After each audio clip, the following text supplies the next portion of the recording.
জি 24 ঘন্টায় আপনাদের স্বাগত। শুরু করছি ক্রস ফায়ার। দল বদলের সিলসিলা চলছেই, আর তারই মধ্যে আমরা দেখলাম যে শিশির অধিকারী, সুনীল মণ্ডল তাদের বিরুদ্ধে ওম বিড়লা লোকসভার স্পিকারের দ্বারস্থ হলো তৃণমূল কংগ্রেস।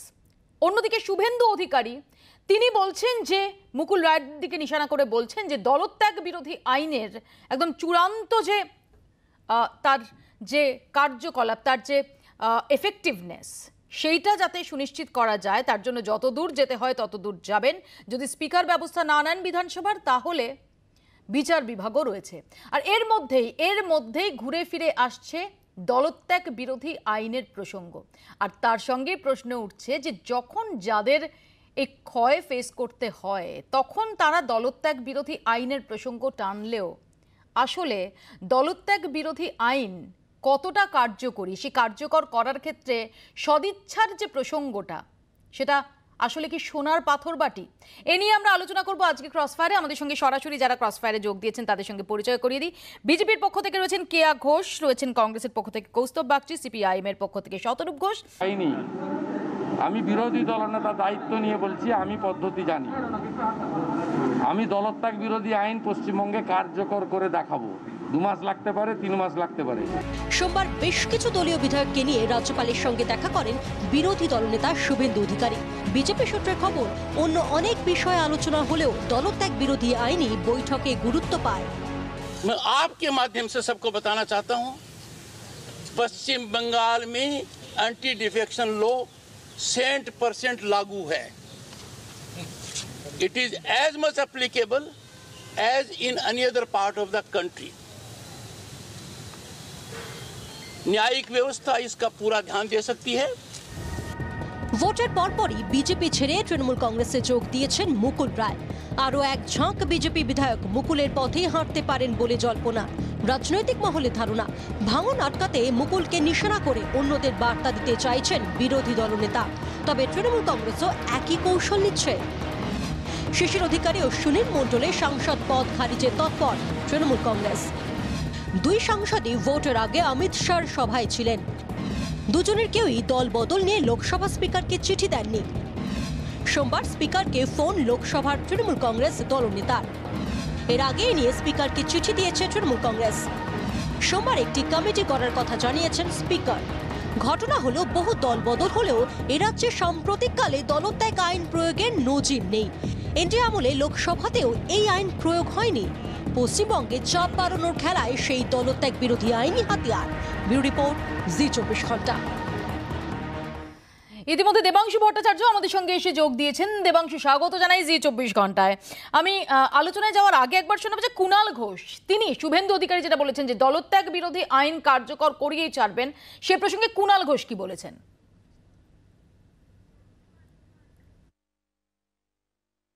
যদি শুভেন্দু অধিকারী দলত্যাগ বিরোধী আইন নিয়ে এত গভীর জ্ঞান থাকে, প্রথমে বাড়িতে ফিরে তার বাবাকে গিয়ে শেখান দলত্যাগ বিরোধী আইন কি জিনিস। তৃণমূলের খেয়ে, তৃণমূলের পরে, তৃণমূলের প্রতীকে মমতা বন্দ্যোপাধ্যায়ের দয়ায় তৃণমূলের কর্মীদের আবেগকে ব্যবহার করে লোকসভার সাংসদ হবেন, আর ভোটের মুখে বিজেপিতে যোগদান করবেন, আর তার ছেলে এখানে জ্ঞান বিতরণ করে বেড়াবেন। এইরকম একটা দুমুখো সাপের নীতি কোনো পরিবার দেখাতে পারে, এদের না দেখলে কেউ বিশ্বাস করতো না। যে শুভেন্দুকে আদি বিজেপি এবং বিজেপির অধিকাংশ যারা রয়েছেন কর্মী সমর্থক নেতারা, তারা মানছেন না। সেইখান থেকে ওর একটা কমপ্লেক্স তৈরি হচ্ছে। এখন সেইটাকে ধামাচাপা দিতে দিল্লির কিছু জেঠুর মদতে একটা জিনিস চেষ্টা করছেন। আর আমি তৃণমূল কংগ্রেসের কর্মীদের খুব স্পষ্টভাবে বলতে চাই,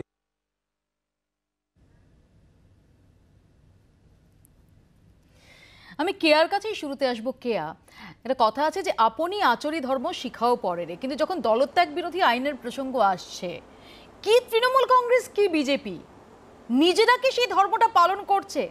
কুণাল ঘোষ যে প্রসঙ্গটা তুললেন, শিশির অধিকারী প্রসঙ্গ, শুভেন্দু অধিকারীকে কালকে যখন প্রশ্নও করা হয়, যখন তিনি দলত্যাগ বিরোধী আইন কার্যকর করার উপর জোর দিচ্ছেন, সেই সময় তাকে প্রশ্নও করা হয়েছিল রাজভবনের বাইরে যে শিশির অধিকারী সুনীল মণ্ডলের প্রসঙ্গে ওম বিড়লার দ্বারস্থ হচ্ছে তৃণমূল কংগ্রেস। তিনি উত্তর দিয়েছিলেন যে প্রশ্ন ওম বিড়লাকে করুন, ওম বিড়লার কাছে গেছেন, ওম বিড়লাকে প্রশ্ন করুন।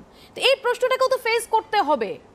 এক যাত্রায় তো পৃথক ফল হতে পারে না। যদি তৃণমূল কংগ্রেসের বিধায়কদের বিরুদ্ধে এই দলত্যাগ বিরোধী আইন কার্যকর করার উপর জোর দেন আপনারা, তাহলে তৃণমূল কংগ্রেস থেকে যারা আপনাদের দিকে গেছে, সাংসদ হন, বিধায়ক হন, যারা বিধায়ক পদে ইস্তফা দিয়েছেন ডিফারেন্ট, আমি তাদের কথা বলছি না, তার বাইরে একটা বড় অংশ, সেটা নিয়ে তো আপনাদের আয়নার সামনে দাঁড়াতে হবে।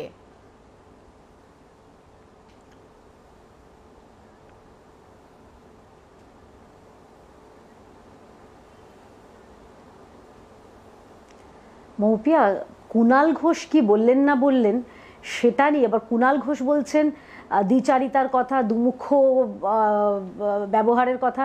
এটা আমি অন্তত কুণাল ঘোষের কাছে শুনবো না, কারণ তার যে ভিডিও সোশ্যাল মিডিয়ায় ভাইরাল, এই কিছুদিন আগেও তিনি যেভাবে মমতা বন্দ্যোপাধ্যায়ের সম্পর্কে বিষোদ্গার করেছিলেন, তারপরে মমতা বন্দ্যোপাধ্যায়ের পাঠানো মানে বদান্যতাতেই কার্যত রাজ্যসভায় যাওয়া, তিনি আবার অন্য কারোর দিকে আঙুল তুলছেন। আমি সেটার ওর কথার উত্তর আমি দেব না, আপনার প্রশ্নের উত্তর অবশ্যই দেব। হ্যাঁ, এটা তো নিশ্চয়ই যে দলত্যাগ বিরোধী আইন, যেটা আমরা শুনলাম যে আপনাদের যে প্রতিবেদনটিতে যেটা বলা হয়েছে, শুভেন্দুবাবুও বলেছেন যেটা লাগু করতে হবে সেটা করতে হবে, এবং সেটা তো তৃণমূলও তারাও তো গিয়েছেন, তারা গিয়েছেন সংসদে অধ্যক্ষের কাছে, ওম বিড়লা সাহেবের কাছে, তিনি কি ব্যবস্থা নিতে আশ্বাস দিয়েছেন। অন্যদিকে এটা যেরকম ঠিক, অন্যদিকে এটাও ঠিক যে শিশির অধিকারী তিনি কিন্তু ফর্মালি তিনি কিন্তু আমাদের দলের বা যে কোনো অন্য কোনো রাজনৈতিক দলও তিনি কিন্তু সেই দলে জয়েন করেননি, এটাও মাথায় রাখতে হবে। সুনীল মণ্ডলের ব্যাপারটাও কি, সেটাও আমি যতক্ষণ না ওম বিড়লা যখন বলেছেন তিনি কি মন্তব্য করেন, তাঁর ফাইন্ডিংসকে উঠে আসে, সেটা যেরকম দেখতে হবে। কিন্তু মুকুল রায়ের অন্যদিকে তিনি তো ভারতীয় জনতা পার্টির ব্যানারে তিনি লড়েছেন, ভারতীয় জনতা পার্টির প্রতীকে লড়ে তিনি জিতেছেন, এবং তারপরে তিনি ভোটের পরে যে কোনো কারণেই হোক তার ব্যক্তিগত ইচ্ছেতেই তিনি চলে গিয়েছেন তৃণমূল কংগ্রেসে। সেখানে গিয়ে তিনি তো ভারতীয় জনতা পার্টির বিধায়ক, বা যারা ভারতীয় জনতা পার্টির কর্মীরা যারা ভরসা করে যারা তাকে জিতিয়ে এনেছিলেন, তিনি তাদের বিধায়ক কি করে থাকবেন? মৌপে এটা তো ব্যাপার তো থাকেই। কি করে থাকবেন দেবাংশু? যেটা শুভেন্দুবাবু বললেন যে দলত্যাগ বিরোধী আইন নিশ্চয়ই কার্যকর করা হবে। আমি বলছি, যেভাবে শিশির অধিকারী এখনো তৃণমূলের টিকিটে তৃণমূলের সমর্থক কর্মীদের পরিশ্রমের বলে জেতা, সাধারণ মানুষের ওই জোড়া ফুলের প্রতীকে বোতামটা টেপার পরে নির্বাচিত হয়ে যেভাবে শিশির অধিকারী এখনো বিজেপির পতাকা নিয়ে সাংসদের পরিচয় দিচ্ছেন, সৌমেন্দু অধিকারী তৃণমূলের টিকিটে জিতে পৌরসভার একটা জায়গায় যাওয়ার পরে যেভাবে তিনি আপনাদের টিকিটে বিজেপির টিকিটে না জিতেও তৃণমূলের কর্মী সমর্থকদের ঘামে বা সমর্থকদের ইয়েতে জেতার পরে আজকে বিজেপির ঝান্ডা নিয়ে ঘুরে বেড়াচ্ছেন। কেয়াদিকে আমি শুধু কয়েকটা উদাহরণ মনে করিয়ে দেবো। মণিপুর, মেঘালয়, গোয়া থেকে শুরু করে একের পর এক রাজ্য, মধ্যপ্রদেশ, প্রত্যেকটা জায়গায় আপনারা যাদেরকে ভাঙিয়ে এনেছিলেন, এবং আপনাদের ওই দল নেতা ভাঙানো বা বিধায়ক ভাঙানোর ভয় আমাদের তো মনে আছে, মধ্যপ্রদেশেই সম্ভবত রিসর্টে নিয়ে গিয়ে রাখতে হয়েছিল কংগ্রেসের তাদের এমএলএদেরকে, রিসর্টে খাওয়া দাওয়ারও ব্যবস্থা করতে হয়েছিল, রাজ্যপালকে মধ্যরাতে তুলে আপনারা সরকারও গঠন করিয়েছিলেন রাত্রি 12টায়, আমাদের মনে আছে, যে টাইমে চোর ডাকাতেদের কাজের সময় হয়। তো আমাদের বক্তব্য হচ্ছে আপনারা গোটা রাজ্যেই কাজগুলো করেছেন, বিশেষ করে নোটবন্দি হওয়ার পরে যে কোটি কোটি কোটি কোটি টাকা এবং পিএম কেয়ার ফান্ডের টাকা কোন হোমেযজ্ঞে লাগিয়েছেন কেউ জানে না, সব জায়গায় এমএলএ এমপি এই সমস্ত কাজবাজগুলো করে আপনারা তো করছেন। গোটা ভারতবর্ষের সমস্ত বিরোধী দলের আজকে সেই নজির রয়েছে। কি অ্যান্টি ডিফেকশন ল, দলত্যাগ বিরোধী আইন কি, এই আইনের ধারা কি, আইনের ফাঁকি বা কি আছে দেখুন। 1985 সালের দলত্যাগ বিরোধী আইনে 3টি ধারা মূলত গুরুত্বপূর্ণ।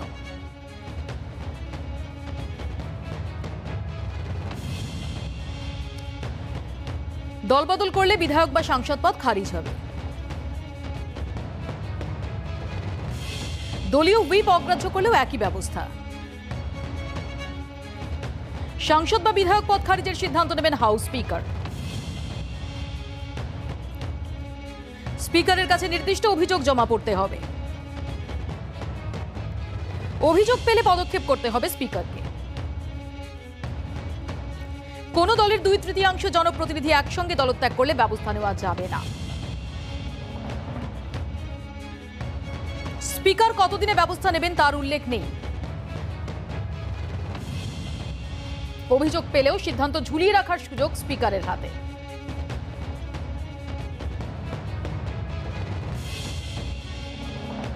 গত 36 বছরে প্রায় 550টি ঘটনায় এমন অভিযোগ জমা পড়েছে।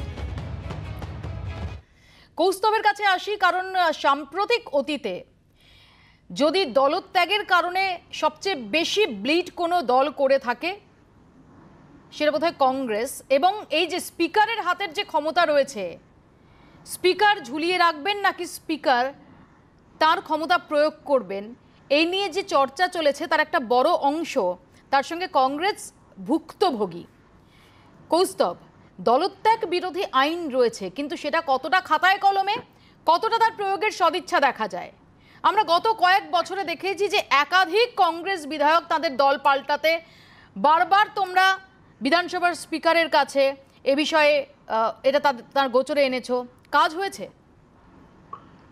এইটা আমি একটু আগে শুনছিলাম, বলছিল। এখন ব্যাপার হচ্ছে বিজেপি আর তৃণমূলের এই তরজাটা শুনে মনে হয় যে তুমি ভাই ডাকাতি করছো তো আমি চুরি করবো না কেন, এরকম একটা সিচুয়েশন। তুমি ডাকাতি করতে পারো তো আমিও চুরি করতে পারি, ব্যাপারটা তা না। ব্যাপারটা হচ্ছে, আমি আইনটার কথা বলি যে 10th শিডিউলে আমাদের কনস্টিটিউশনে যে অ্যান্টি ডিফেকশন ল নিয়ে ডিসকাস করা, এখানে সেটা খুব ইম্পর্টেন্টলি তুমি যেটা বলছিলে একটু আগে, যে এই পার্টটা ডিসকাস করা নেই যে স্পিকারের কতদিনের মধ্যে এই অ্যাপ্লিকেশনটাকে ডিসপোজ অফ করতে হবে। এবং আমাদের সংবিধান অনুযায়ী, আমাদের ভারতবর্ষের বিভিন্ন আইন অনুযায়ী, সুপ্রিম কোর্টের নিউমারাস জাজমেন্ট অনুযায়ী যেটা বলা আছে যে স্পিকারের পাওয়ারটাকে কোনো কোর্টের জুরিসডিকশন নেই, under the পারভিউ of judicial review স্পিকারের রোল, মানে এটা পাওয়ার অ্যান্ড ফাংশনস, এটাকে খর্ব করা যাবে না। তো সেটা যেহেতু জুডিশিয়াল রিভিউতে করার জায়গা নেই, সেখানে স্পিকারের একটা বড় অংশ জুড়ে তার একটা ডিসক্রিশনারি পাওয়ার সে এনজয় করে। কিছু জাজমেন্টে আছে এরকম সুপ্রিম কোর্ট যেখানে বলেছে অ্যাপ্লিকেশন গুলোকে একটা টাইম ফ্রেম বলে দিয়েছে যে স্পিকারকে এই টাইমের মধ্যে ডিসপোজ অফ করতে হবে। এগুলো গেল আইনের কথা। দেখুন, আমরা তো ব্লিড করছি, এটা তো খুব স্বাভাবিক কথা, আমরা ব্লিড করছি। তার কারণ হচ্ছে আমাদের দলটা অক্সিজেন পার্লার হয়ে উঠতে পারে। এখন এই দুটো দল, তৃণমূল বলুন বিজেপি বলুন, অক্সিজেন শুধু যে পারছে বলছে অক্সিজেন পাচ্ছি না, দম আটকে যাচ্ছে। কেউ বলছে আমি জলে, মাছ যেমন জলে থাকতে পারে না। একটা হাস্যস্পদ জায়গায় চলে যাচ্ছে রাজনীতিটা। মানে রাজনীতিটা হবে এই মুহূর্তে যেখানে সবার একটা দৃষ্টিভঙ্গি থাকা উচিত মানুষের ভালো করা, তা না করে সমস্ত নেতারা নিজেরাই অক্সিজেন পাচ্ছে না। অক্সিজেন না পাওয়ার জন্য এই দল সে দল করে বেড়াচ্ছে। এখন মুশকিলটা হচ্ছে আমাদের দলটা এখন অব্দি অক্সিজেন পার্লার হয়ে উঠতে পারেনি, হয়তো সেটাই আমাদের ব্যর্থতা, এর বাইরে তো আর কিছু না। আমি একটু দেখাবো যে সুপ্রিম কোর্টের পর্যবেক্ষণ কি রয়েছে এই ডিফেকশন, অ্যান্টি ডিফেকশন ল নিয়ে সুপ্রিম কোর্টের পর্যবেক্ষণ কি রয়েছে। দলত্যাগ বিরোধী আইন কোনো ঐতিহাসিক নিদর্শন নয়, প্রয়োজনে আইনে সংশোধনী আনতেই হবে। স্পিকার কতদিনে সিদ্ধান্ত নিতে পারবেন এটা নির্ধারিত না হলে আইনের কার্যকারিতা থাকছে না বলে অভিযোগ, সেক্ষেত্রে আইনে বদল আনতে হবে।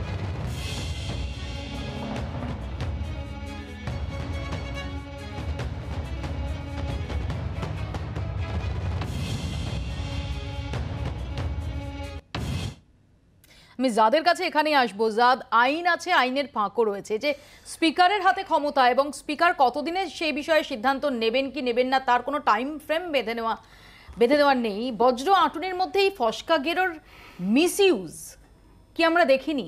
হ্যাঁ, আমরা ইতিহাসে গেলে দেখতে পাবো যে শিবরাজ পাটিল যখন স্পিকার ছিলেন তখন এই যে সময়টা ব্যবহার, মানে কবে দলবিরোধী আইনটাকে প্রয়োগ করা হবে ইত্যাদি, উনি অনেক দিন ওয়েট করেছিলেন, যতদিন না 2/3 দল ভেঙে যায়। তারপর 2/3 দল ভেঙে যাওয়ার পর উনি বলেছিলেন যে দলত্যাগ একটা প্রক্রিয়া এবং সেই প্রক্রিয়াটা সময় অনুযায়ী দেখতে হবে।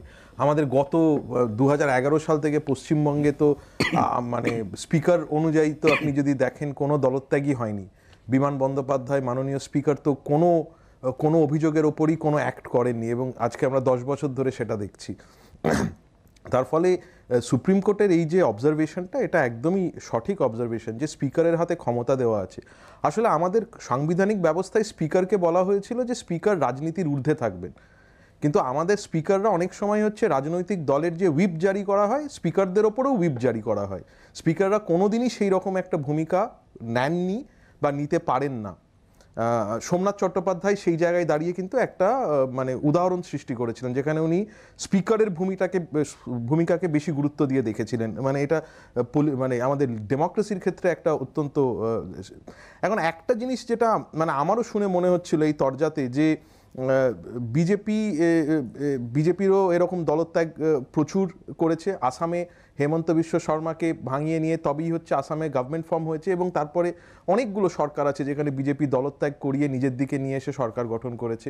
এবং তৃণমূলেরও ট্র্যাক রেকর্ড দারুণ, মানে তারা 184টা যখন সিট পেয়েছে তখনও তারা দলত্যাগ করিয়েছে, 211টা সিট পেয়েছে তখনও তারা দলত্যাগ করিয়েছে, 213টা সিট যখন পেয়েছে তখনও তারা দলত্যাগ করিয়েছে। আমি এখানেই আসবো জাদ, আমি শতরূপের কাছেও আসবো। অর্থাৎ যেরকম আমার দল থেকে অন্য দলে যখন যাচ্ছে তখন যেমন তাদের নীতি নৈতিকতা নিয়ে প্রশ্ন উঠছে, অন্য দল থেকে যখন আসছে তখন তাদের নীতি নৈতিকতা নিয়ে ততটা প্রশ্ন উঠছে না। তারা কখনো উন্নয়নের টানে আসছে, কখনো তারা আদর্শের টানে আসছে, কখনো তারা মমতা বন্দ্যোপাধ্যায়কে দেখে আসছে, কখনো তারা নরেন্দ্র মোদীকে দেখে আসছে। তেমনই দলবিরোধী আইনের ক্ষেত্রেও এই যে সিলেক্টিভ হওয়াটা, সেটা বিভিন্ন রাজনৈতিক দল কার্যত তাদের অভ্যেসে পরিণত করে ফেলেছে।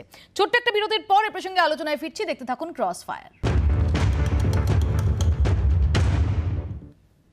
শতরূপের কাছে আসবো। শতরূপ, দলত্যাগ বিরোধী আইন নিয়ে এই মুহূর্তে সব পক্ষ অত্যন্ত আগ্রহী হয়ে উঠেছে, কিন্তু এটা কি ভীষণ রকম সিলেক্টিভ হয়ে এই আগ্রহ প্রকাশ নয়? দেখো মৌপিয়াদি, পরিষ্কার কথা, শিশির অধিকারী এবং সুনীল মণ্ডলের এমপিশিপ খারিজ হওয়া উচিত, এই নিয়ে আমাদের কোনো মতান্তর নেই। সেরকমই পশ্চিমবাংলায় শঙ্কর সিং যখন কংগ্রেস ছেড়ে তৃণমূলে গেলেন তারও এমএলএশিপটা খারিজ হওয়া উচিত ছিল। দীপালি বিশ্বাস যখন সিপিএম ছেড়ে তৃণমূলে গেলেন তারও বিধানসভা সদস্যপদ একই রকমভাবে খারিজ হওয়া উচিত ছিল। যখন অরিন্দম ভট্টাচার্য গেলেন কংগ্রেস ছেড়ে তৃণমূলে তারও সদস্যপদ খারিজ হওয়া উচিত ছিল। So on and so fourth. এরকম নামের তালিকা এখন বলা শেষ করলে শুরু করলে কাল সকালে গিয়ে শেষ হবে। তাই অতি বড় নির্লজ্জ না হলে তৃণমূল হওয়া যায় না। 10 বছর ধরে গোটা পশ্চিমবাংলাকে এই পথ দেখালো যে কীরকমভাবে অন্য দল থেকে লোক ভাঙিয়ে নিজের দলে এনে তার সদস্যপদ খারিজ না করিয়ে তাকে টিকিয়ে রাখা যায়। তুমি ভাবতে পারো মৌপিয়াদি, ভারতবর্ষে কেউ কল্পনা করেছিল এই জিনিস? এই লোকগুলো রাস্তায় তৃণমূলের হয়ে মিটিং করছে, মিছিল করছে, সভা সমাবেশ করছে, বিধানসভায় যখন স্পিকার প্রশ্ন করছে ফর্মালি যে আপনি এখন কোন দলে আছেন, বলছে না স্যার আমি তো কংগ্রেসেই আছি, না স্যার আমি তো সিপিএমেই আছি, না স্যার আমি তো ফরওয়ার্ড ব্লকেই আছি। এই পথ চিনিয়েছে বাংলাকে তৃণমূল। মাঝখান থেকে আমরা কি গণতন্ত্র পেলাম দেখো পশ্চিমবাংলায় বসে। আমি খুব আন্তরিকভাবে এই কথাটা এখানে বলছি, সাধারণ মানুষ হিসেবে ভোটের এবারে মোটামুটি সেকেন্ড ফেজ থেকে তুমি দেখেছো করোনা সেকেন্ড ওয়েভ শুরু হয়ে গেছিল। এমন একটা পাড়া নেই পশ্চিমবাংলায় যে পাড়ায় কেউ না কেউ মারা যাননি। আমার এটা বলতে খারাপ লাগছে, আমার গলা আটকে আসছে, কিন্তু এমন কোনো পরিবার বোধহয় নেই যেই পরিবারের কোনো স্বজন এই ইলেকশন প্রসেসের জন্য কারুর না কারুর প্রাণ চলে যায়নি সংক্রমণে। এই ভোট দিয়ে আমার নিজের আঙুল থেকে এখন অবধি ভোটের কালি ওঠেনি, হয়তো তোমার আঙুল থেকে ওঠেনি। এই ভোট দিয়ে আমরা পেলামটা কি? আঙুল থেকে ভোটের কালি ওঠার আগে পাল্টি খেয়ে যায় এমন কতগুলো এমএলএ। তাই আমি বলছি মৌপিয়াদি, এই জিনিস বন্ধ করতে হবে পশ্চিমবাংলায়, এবং বন্ধ করার জন্য আমার মনে হয় একটাই সলিউশন আছে, যেটা কদিন আগে দেবাংশু বলছিল, ওই ভিডিও আমরা সবাই দেখেছি, যে মমতা ব্যানার্জির দরজা ধরে উপরে শুয়ে পড়বে, অবিলম্বে পশ্চিমবাংলায় এই প্রকল্প চালু করা হোক, দুয়ারে দেবাংশু। না না, আমি শতরূপদাকে একটা ব্যাপার আশ্বস্ত করতে চাই, এবার অন্তত পশ্চিমবঙ্গে না এমপি নিয়ে না এমএলএ নিয়ে সিপিএম এর অ্যান্টি ডিফেকশন ল নিয়ে মাথা ঘামানোর খুব একটা কিছু নেই, বিশেষ করে সিপিএম এর তো নেই। এবার আমি বলি, ট্রেজারি বেঞ্চে একজন বিধায়ক ট্রেজারি বেঞ্চে বসছেন, তাকে যখন প্রশ্ন করা হচ্ছে তিনি বলছেন যে না, তিনি আসলে বিরোধী দলের বিধায়ক। মৌপিয়াদি, এটা লোকসভার স্পিকার বা রাজ্যের বিধানসভা স্পিকার যেই হোক না কেন, এটা নির্দিষ্টভাবে তার উপরে নির্ভর করে। আমি বলছি মধ্যপ্রদেশে, এখানে কংগ্রেসের কৌস্তব দাও বলছিল শতরূপদাদের জোটসঙ্গী, মধ্যপ্রদেশ বিধানসভা নির্বাচনের সময় আমরা দেখেছি কংগ্রেসের এমএলএরা বিজেপির এমএলএ কংগ্রেসে জয়েন করেছিল, এবং সঞ্জয় শর্মা, আমি নামটাও বলে দিচ্ছি দেখে নিতে পারে, তারা কিন্তু কেউ রিজাইন করে জয়েন করেনি। আমি বলছি এরকম উদাহরণ সব ক্ষেত্রেই রয়েছে। এবার আমার বক্তব্যটা হচ্ছে, আমার তুমি একটু কংগ্রেসের থেকে কংগ্রেসকে তুমি কি ভাই বলে মনে করছো না শতরূপদা?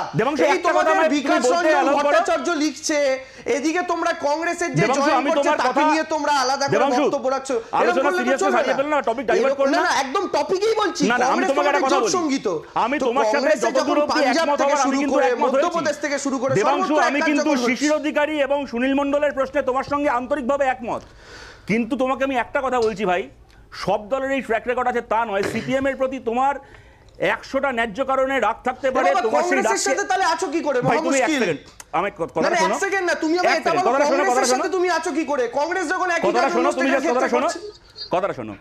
দেখো সিপিএম এর প্রতি তোমার 10টা ন্যায্য সমালোচনা থাকতে পারে, এই ন্যায্য সমালোচনাগুলো কি? আরে ভাই কথাটা শুনবে তো রে বাবা। দাদা ওটা আরে বাবা কথাটা শোনো। তোমরা তো ভোটের সময় শোনো, কিছুই CPIM বলনি এমন বলে একটা বেরিয়েছো। দল। প্রত্যেকটা গণহত্যা থেকে শোনো, শুরু করে তোমার প্রত্যেকটা দুটো- ইস্যুকে দুটো তোমরা একটা ডিফেন্ড করে গেছো। আমরা সব ন্যায্য বলছো কি? এদিকে আমরা বলছো এক এক করে সব বলি, ন্যায্য নয়, আমরা আমরা এক এক সব করে কটা বলি, গণহত্যা তিনজন ডিফেন্ড তিনটা করে আলাদা জায়গায় গেছো। বসে আছি, যে যার কথাটা কিন্তু বলি। আলটিমেটলি হ্যাঁ বল। আমরা তিনজন তিনটা আলাদা জায়গায় বসে আছি। কৌস্তব, দেবাংশু প্লিজ যে যার কথাটা বলে নি। শোনো, সিপিআইএম এমন একটা দল, আমরা 34 বছর পশ্চিমবাংলায় সরকার চালিয়েছি, 30 বছরের ওপর ত্রিপুরাতে, 30 বছরের ওপর কেরালায় সরকার চালিয়েছি, ত্রিপুরায় 35 বছর সরকার চালিয়েছি। একটা রাজ্যে অন্য দল থেকে নির্বাচিত একজন এমএলএ বলো, পঞ্চায়েত মেম্বার বলো, এমপি বলো, একটা দিনের জন্য কাউকে ভাঙিয়ে আমাদের দলে আনিনি। আমি বলছি তোমাকে দেবাংশু, আমাদের প্রতি তোমার 10টা অভিযোগ থাকতে পারে, তার মধ্যে 9টা অভিযোগ ন্যায্য হতে পারে, কিন্তু এই একটা অভিযোগ করতে পারবে না যে এই রাজনীতি আমরা কোনোদিন প্র্যাকটিস করেছি। আমাদের সময় নির্বাচিত তৃণমূলের এমএলএরা তৃণমূলেই থাকতেন। বলতে পারো, আমি ওটা আরে তুমি একটা কথা বলো, দেবাংশু বলছে তোমাদের এক্সিট গেট আছে, এন্ট্রি গেট নেই। অর্থাৎ তোমাদের দুয়ারে কিন্তু কেউ তোমাদের সেইটা ভালো কি খারাপ বলো মৌপিয়া? আমি বলছি আলটিমেটলি তো পার্টিটা শূন্য হয়ে গেছে। তুমি একজন ভোটার, এবার শূন্য না শূন্য। আরে ভাই তোমার নাম দেবাংশু, মৌপিয়াদি ওর নাম, ওকে জিজ্ঞেস করছি। তোমার নাম শতরূপ ঘোষ, আমার নাম দেবাংশু, আর আমি ওর তোমাকে নাম জিজ্ঞাসা করছি মৌপিয়াদিকে জিজ্ঞেস করছি। শূন্য হওয়ার পর শূন্য হওয়ার কারণগুলো কি? তুমি একজন ভোটার তো দেখেছে তোমাদের পার্টি থেকে ঢুকেছে কি ওরে ঢোকেনি? বাবা রে বাবা, তারপরও তোমাদের শূন্য হওয়ার কারণ তুমি মমতা ব্যানার্জি দরজা ধরে উপরে শুয়েছিল, ওটাই ভালো ছিল। প্রত্যেকে এখানে চলে এলো। আমি মমতা ব্যানার্জি তুমি দরজা খুলে রাখছো, ওখানে আলিমুদ্দিনের সামনে মুকুল রায় ঢুকে পড়েছে, আবার রাজীব ব্যানার্জি ঢুকে পড়বে, তুমি উপরে শুয়ে আছো দরজা ধরে। এখন লকডাউন চলে, জানো আলিমুদ্দিনের সামনে গিয়ে লোকে লকডাউন ভাবছে। তুমি একজন ভোটার তো মৌপিয়াদি, তুমি আমাকে একটা কথা বলো তো, হবে। আজকে মৌপিয়াদি তুমি মনে করো একটা ভোটে ভোট দিলে কোনো একটা প্রার্থীকে, কোনো একটা দলকে, 1 বছর 1.5 বছর পরে কি 6 মাস পরে তোমার মনে হতেই পারে লোকটাকে বা দলটাকে ভোট দিয়ে ভুল করেছি, এ ভালো কাজ করছে না, তা বলে তোমার কি সুযোগ থাকবে? ভোটটা দিতে পারেন, এটা বলো। গণতন্ত্র কি তোমাকে এই সুযোগটা দিয়েছে? আমি আসবো কি আমাকে কিছু বলতে চাই, কি আপনার চাই ছোট্ট একটা বিরতি আমাকে নিতেই হবে, একটা ছোট্ট বিরতি আমাকে নিতেই হবে। ছোট্ট বিরতির পর ফিরছি, দেখতে থাকুন ক্রস ফায়ার। ফিরে এলাম বিরতির পর। দিলীপ ঘোষ এই প্রসঙ্গে কি বলেছেন আপনাদের শোনাবো। না না, দলত্যাগ বিরোধী আইন তো ভারতবর্ষের সংবিধানে, পার্লামেন্টে পাস হয়েছে, সবার জন্য লাগু। কিন্তু বিধানসভায় যখন দলত্যাগ হয়, সেখানকার স্পিকারের অনেকটা এর মধ্যে গুরুত্ব থাকে, তার ইচ্ছা অনিচ্ছার উপর নির্ভর করে। গত বছর যখন সিপিএম কংগ্রেস থেকে বহু বিধায়ক ছেড়ে টিএমসি যোগ দিয়েছিলেন, তারা কেসও করেছিলেন, কিন্তু সেই কেসকে বা তাতে যে সহযোগিতা করার কথা স্পিকার করেননি। পরে আরও ব্যাপক সংখ্যায় বহু বিধায়ক আমাদের পার্টিতে চলে আসে, বিভিন্ন পার্টি থেকে এবং টিএমসি থেকেও, তারও কোনো কারবাই হয়নি। গণতন্ত্রকে শক্তিশালী করার জন্য এই ধরনের আইন পাস করা হয়েছে। একটি পার্টির সিম্বলে আর দাঁড়িয়ে বহু মানুষের সমর্থন নিয়ে জেতার পরে সে পার্টি ছেড়ে চলে যাওয়া, আমার মনে হয় এটা ঠিক নয় জনগণের প্রতি ব্যবহার। সেই জন্য আইন করা হয়েছে, আর আগামী দিনে সেই আইনের ব্যবহারও হবে। কেয়ার কাছে আমি এখানে আসবো যে জেতার পর চলে যাওয়া সেটা ঠিক নয়, শোভন নয়। এটা শুনতে তো খুব ভালো, কিন্তু এটা এখন মনে পড়ছে যখন মুকুল রায় তিনি জেতার পর দল ছেড়ে অন্য দলে গেছেন তখন। আমরা তো দেখেছি যে একাধিক রাজ্যে নির্বাচিত সরকার বদলে গেছে। রিসর্ট পলিটিক্স এই ফ্রেজটা, এই শব্দবন্ধটা পলিটিক্সের ডিকশনারিতে অন্তর্ভুক্ত হয়েছে।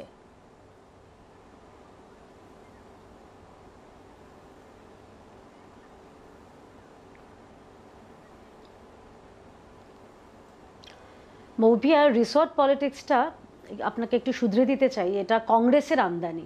এই রিসর্ট পলিটিক্স শুরুই করেছে কংগ্রেস। আমরা কর্ণাটক রিসর্ট পলিটিক্সের কার্যকারণটা তো মাথায় রাখতে হবে। সব জায়গায় দেখেছি এটা কংগ্রেস।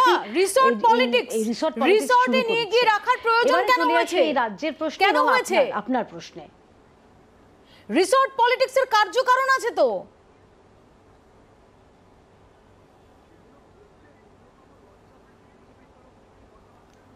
কেন হয়েছে সেটা তো না না না আমরা যদি রিসর্ট পলিটিক্স এতটাই কার্যকরী হতো, তাহলে আপনার নিশ্চয়ই স্মরণে আছে ইয়েদুরাপ্পার সরকার বা ইয়েদুরাপ্পা যখন তিনি ফ্লোরে যখন তিনি মেজরিটি দিতে পারলেন না, তখন তাকে ইস্তফা দিতে হতো না। আপনার মনে আছে নিশ্চয়ই। তার মানে রিসর্ট পলিটিক্সটা একটা শুধুমাত্র একটা ছড়ানো।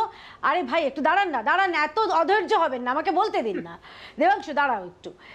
অন্যদিকে এবার চলে আসি আপনার প্রশ্নে। তৃণমূলের একটা খুব সুন্দর রোগ আছে মৌপিয়া, কথায় কথায় তারা বিভিন্ন রাজ্যে চলে যায়, দর্শনের ক্ষেত্রে তারা চলে যান হাতরাসে, অথচ হাজারে হাজারে শয়ে শয়ে হাতরাসে এই রাজ্যে করছে সেটা তারা দেখেন না। অন্যদিকে এই রাজনৈতিক পশ্চিমবঙ্গে গত 10 বছরে যেটা শতরূপ বললেন, সবথেকে যে যদি বেশি ব্লিচ করে থাকে পাশবিকতা, উন্নয়নের ঘটনার যে পাশবিকতা, সেগুলোর সাথে আমি কৌস্তবের কথা পরে বলছি, আমি কৌস্তবের এটা আমার দেবাংশু, কৌস্তব এটা আমার দেবাংশু সবথেকে বেশি ব্লিচ করেছেন দিদি। গত 10 কৌস্তবদা বছরে। বললে আপনি দেবাংশু বলছেন, দেবাংশু বললে আপনি কৌস্তবদা বলছেন। তৃণমূল আপনাদের জেলা পরিষদকে জেলা পরিষদ, পৌরসভাকে পৌরসভা, এমনকি পঞ্চায়েতকে পঞ্চায়েত করে দিয়েছে। আর আপনারা আমি তো টিভি দেখতে পাচ্ছি না, আমি গলা শুনে বুঝতে হচ্ছে, আমি শব্দ বিশারদ দিয়ে যে কে কি বলছে বা গলা শুনে বুঝতে পারি। কত বড় চোর বা কে কত বড় ডাকাত তার কম্পিটিশন, আমার কথাটা শুনতে হবে, কথাটা আমাকে শেষ করতে দিন। সত্যি কথা, এত দূর থেকে আমরা বলছি মানুষ দেখুক এই কম্পিটিশন ভালো করে, আমরা শুধু কম্পিটিশনের দর্শক মাত্র, দেখুক না কম্পিটিশন। আরে ভাই, আপনারই তো সব হাতে করে মালদার মুর্শিদাবাদের একের পর এক কংগ্রেস এমএলএ, লেফট এমএলএ কে দলত্যাগ করালেন, তখনও শুভেন্দু অধিকারী দলত্যাগ বিরোধী আইন জানতেন। কিন্তু শুভেন্দু অধিকারী একজন ভণ্ড 2 নম্বরই রাজনীতিবিদ, সেই কারণে যখন নিজে দলত্যাগ করান তখন দলত্যাগ বিরোধী আইনের কথা মুখে আনেন না, দলত্যাগ বিরোধী আইনকে নিজে হাতে সেই আইনের কাগজ ছিঁড়ে ফেলেন। আর যখন ওনার দলের একজন ছেড়ে চলে যায় তখন উনি গলা ফুলিয়ে বলেন দলত্যাগ বিরোধী আইন আমি জানি, কার্যকর করে দেখিয়ে দেব। এই ধরনের 2 নম্বরই একজন রাজনীতিবিদ আজকে পশ্চিমবাংলার বিরোধী দলনেতা। এইটা তুমি আমার সাথে ভুলে যাচ্ছ, তুমি বোধহয় ভুলে যাচ্ছ শুভেন্দু অধিকারী যেই দলে ছিলেন, কিন্তু শুভেন্দু অধিকারী যখন দলত্যাগ করেন তার আগে কিন্তু তিনি বিধায়ক পদে ইস্তফা দিয়েছিলেন। এক্স্যাক্টলি, এটাই দেখো মৌপিয়াদি, এটাই মৌপিয়াদি, আয়রনটা দেখো। বাকি সব ল্যাম্প পোস্ট, তিনজন মিলে একসঙ্গে বিজেপি জয়েন করলেন, শুভেন্দু অধিকারী, অশোক দিন্দা, তাপসী মণ্ডল।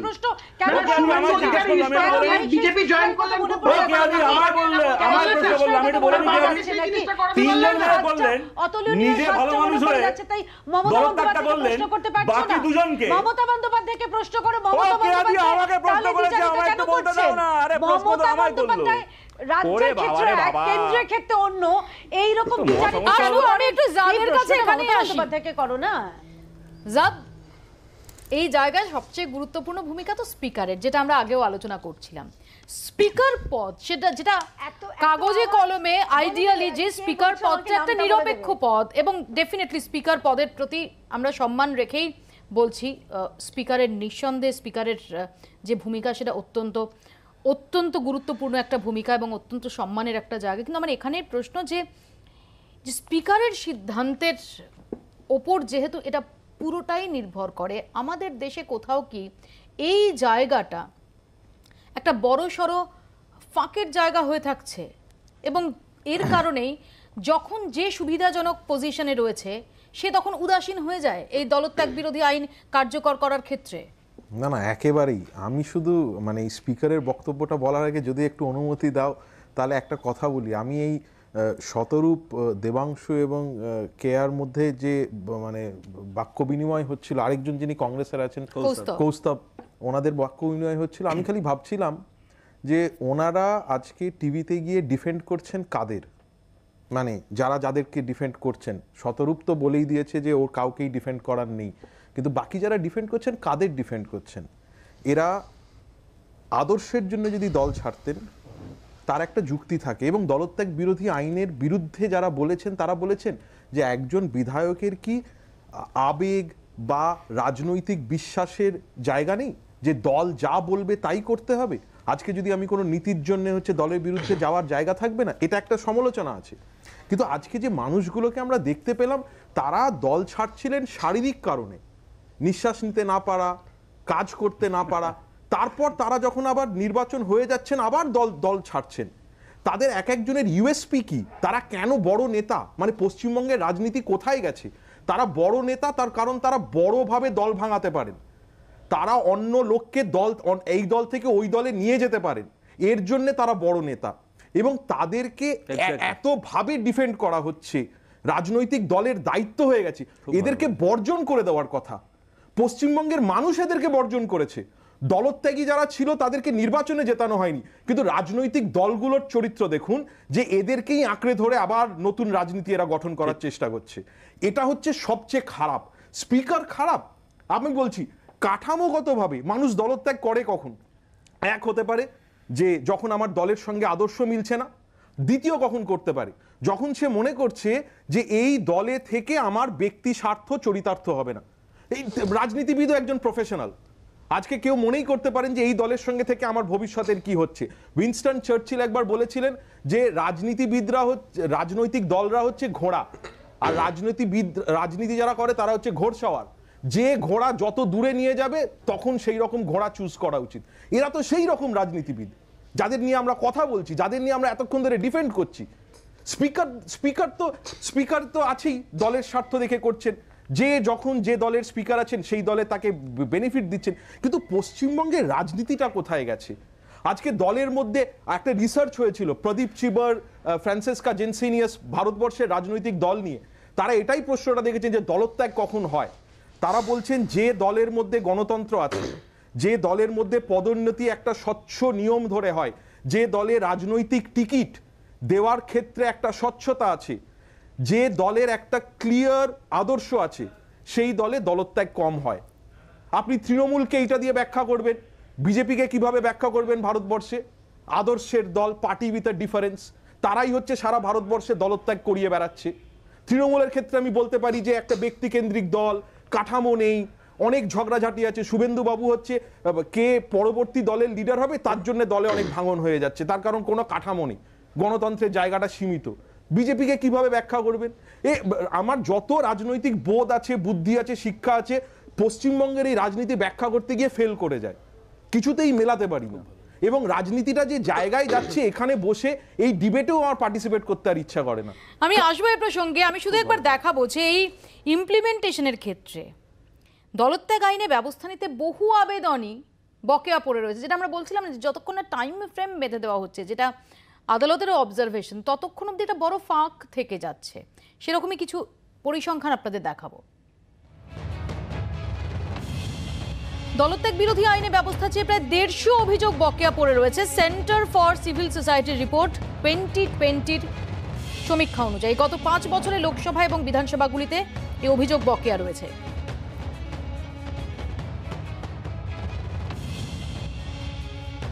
নব্বই শতাংশ ক্ষেত্রেই কোনো ব্যবস্থা নেওয়া হয়নি। গোয়া, অসম, কর্ণাটক, মধ্যপ্রদেশের ব্যবস্থা না নেওয়ার অভিযোগ।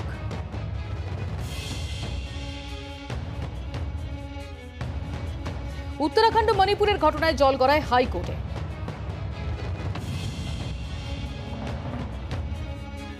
হাইকোর্ট দুরাজ্যের বিধায়কদের পদ খারিজের নির্দেশ দেয়।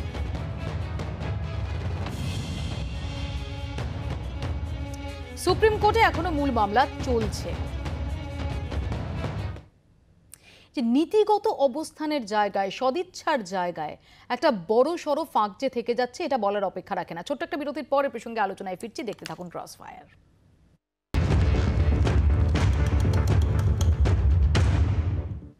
ফিরে এলাম বিরতির পর, শুনবো রাজ্যপাল কি বলেছেন এ প্রসঙ্গে।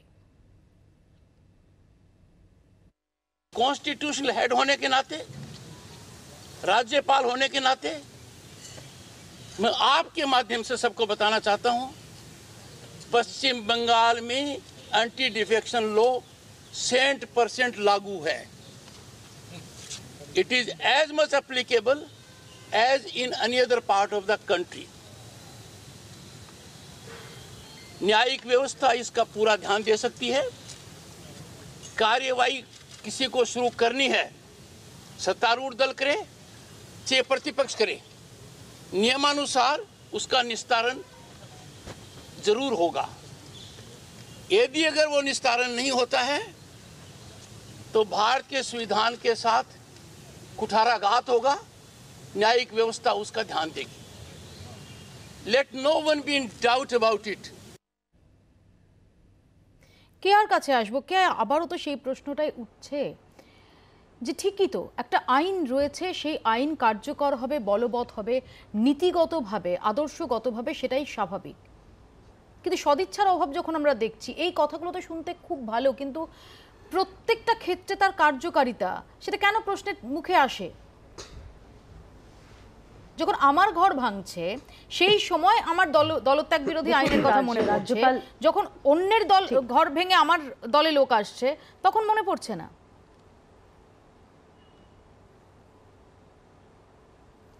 ঠিক কথাই তো।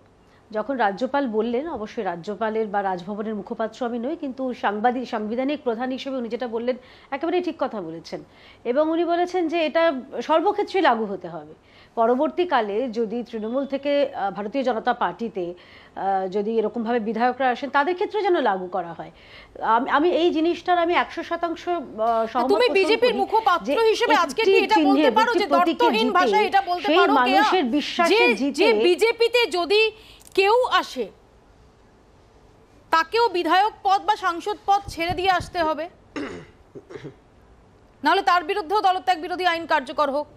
যদি তার উপরে দলত্যাগ বিরোধী আইন অধ্যক্ষ কার্যকর করেন, সেই যদি প্রক্রিয়া শুরু করেন নিশ্চয়ই তিনি করবেন।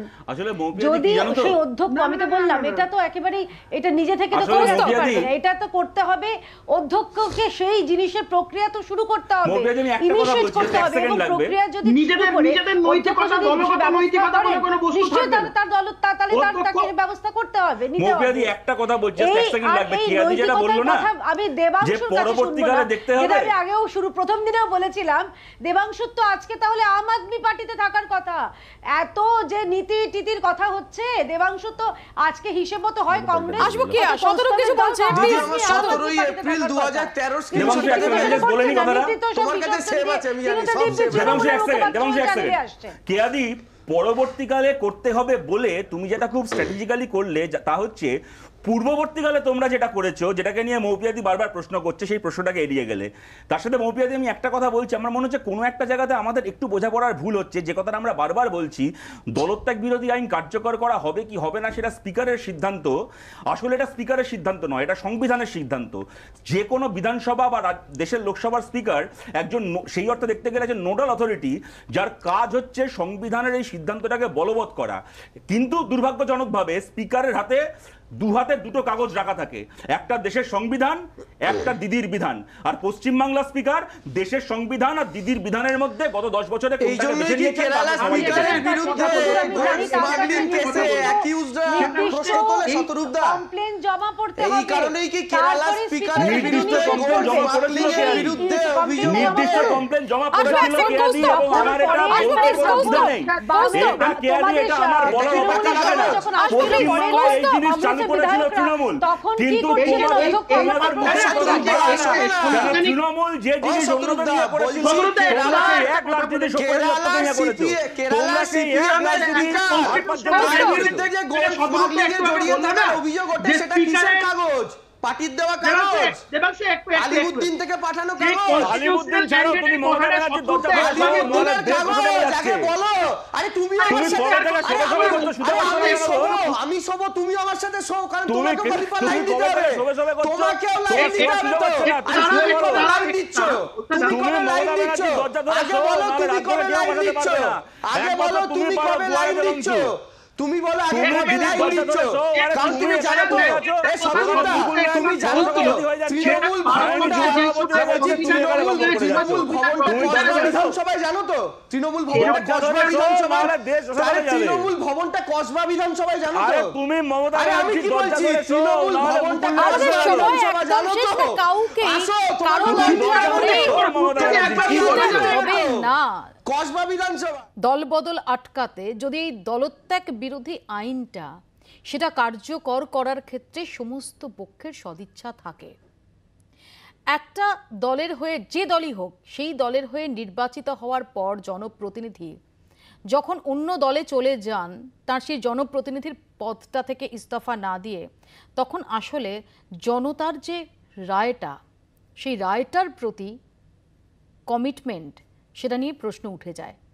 যে কারণেই এই দলত্যাগ বিরোধী আইন তার আমদানি হয়েছিল, কিন্তু যা এখনো বেশিরভাগ ক্ষেত্রেই, যেটা প্রয়োগের ক্ষেত্রে বিভিন্ন রাজনৈতিক দলের উদাসীনতা দেখা যায়।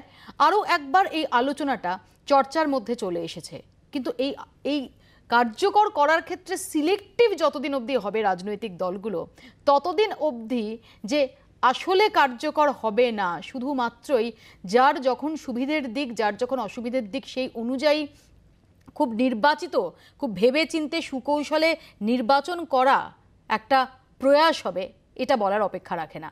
আপাতত ক্রসফায়ার এখানেই শেষ করছি, দেখতে থাকুন জি 24 ঘন্টা।